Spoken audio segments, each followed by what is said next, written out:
The ongoing load-shedding exercise by the Electricity Company of Ghana in some parts of Accra is expected to end on Monday, May 17, 2021. The 8-day power outage schedule was to enable ECG undertake some maintenance work on the Pokwasi and Kaswa bulk supply point. The interruption in power supply was scheduled for both day at 6 a.m. to 6 p.m. and 6 p.m. to 6 a.m. for the 9th session. The Minister for Energy, Matthew Poku Prempeh, is confident the load-shedding exercise, especially for communities that receive electricity from the Pokwasi bulk supply, will end as scheduled. He was, however, unsure whether there will be an extension of the power outage schedule. There has been a doomsday timetable for those in Accra who are served by the Pokwasi substation. And ECG published a timetable for that, and it ends tomorrow. I cannot stand here and give you yes, no, maybe so answer, because I don't know what will happen tomorrow. But we are sure that for what they needed to do, the reason why they came up with that timetable, it ends tomorrow. The minister also recounted how the ministry has saved the country $1.4 billion from evaluating power purchase agreements signed by the Eswal Mahama administration. The second thing that we did was to look at all the PPAs that had been signed on take-or-pay basis. And some had already been deployed, Car Power Ship, Senate, Ameri, some had been deployed. But the government decided that we had enough generating sets.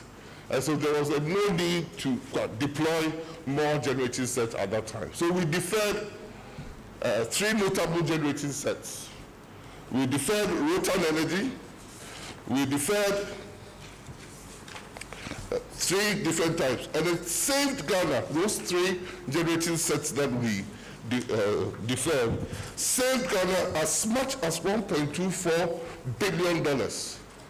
Meaning, if those 4 or 3 generators had deployed at the time, brought it to commercial being in 2019, we would have seen an increase, or Ghana would have paid up because it was take and pay. Ghana would have paid up as much as $1.426 billion. We deferred early power from deploying in 2019. We deferred Jacobson power from deploying in 2019, and we deferred Rotan from deploying in 2019.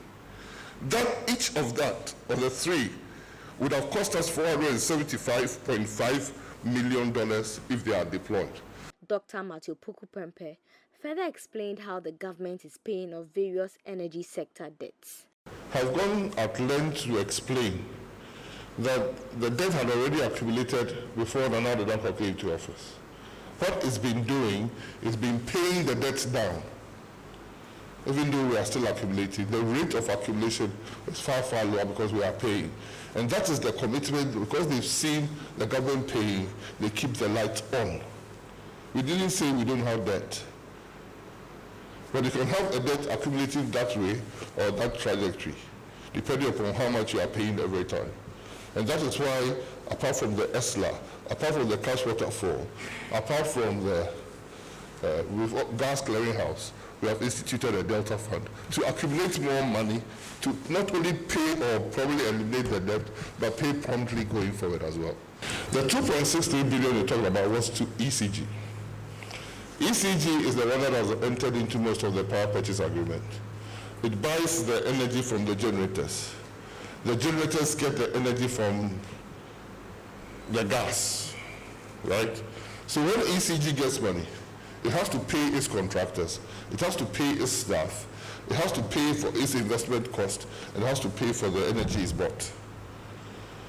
So apart from, if it doesn't collect the money, it must collect, then there's a problem. So that is why we have to deal with the ECG inability to collect its revenues as a problem.